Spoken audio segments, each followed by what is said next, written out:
నమస్తే దోస్తులు, అందరూ ఎలా ఉన్నారు? బాగున్నారా? సో మేమైతే ప్రజెంట్ ఇలా ఉన్నామండి. మన మాస్టర్ అయితే దాదాపు 104 ఫీవర్ వస్తా 2 డేస్ నుంచి బాగా ఇబ్బంది పడిపోతా ఉంది. సో అందుకనే మనం వీడియోస్ పెట్టలేకపోతున్నాను.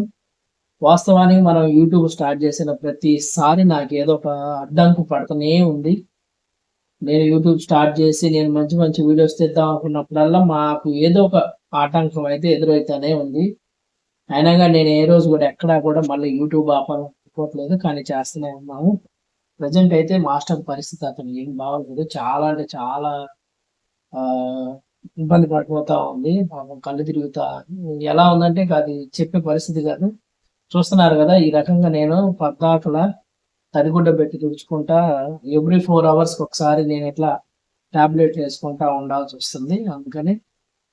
అందుకని వీడియోస్ చేయలేకపోతున్నాము.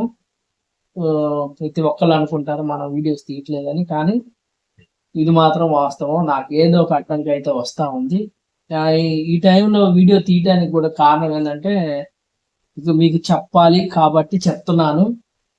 ఇంకోటి, నేను ఇట్లా చేస్తా ఉంటే చూస్తున్నారు కదా, వీడియో అందరూ పిల్లానికి సేవ చేస్తున్నారు అనుకొని నా బొచ్చు నాకైతే ఏం ఫరక్ పడదు, ఎవడేమనుకున్నా కానీ. ఎందుకంటే నాకు కరోనా వచ్చినప్పుడు నా భార్య నన్ను ఎలా చూసుకుందో, నాకు జ్వరం వచ్చినప్పుడు నా భార్య నన్ను ఎలా చూసుకుందో నాకు బాగా తెలుసు.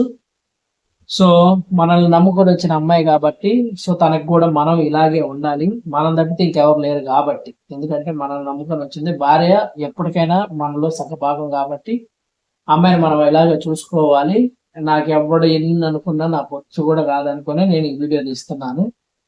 దయచేసి ఇంకా ఎవరైనా ఉంటే భార్య పట్ల ప్రేమ చూపించలేని పరిస్థితిలో ఉంటే దయచేసి ప్లీజ్ మీ ప్రతి ఒక్కరు కూడా మీ భార్య పట్ల ప్రేమ చూపించండి. ఎందుకంటే వాళ్ళు బాగుంటేనే ఇల్లు బాగుంటుంది, మనం బాగుంటాము.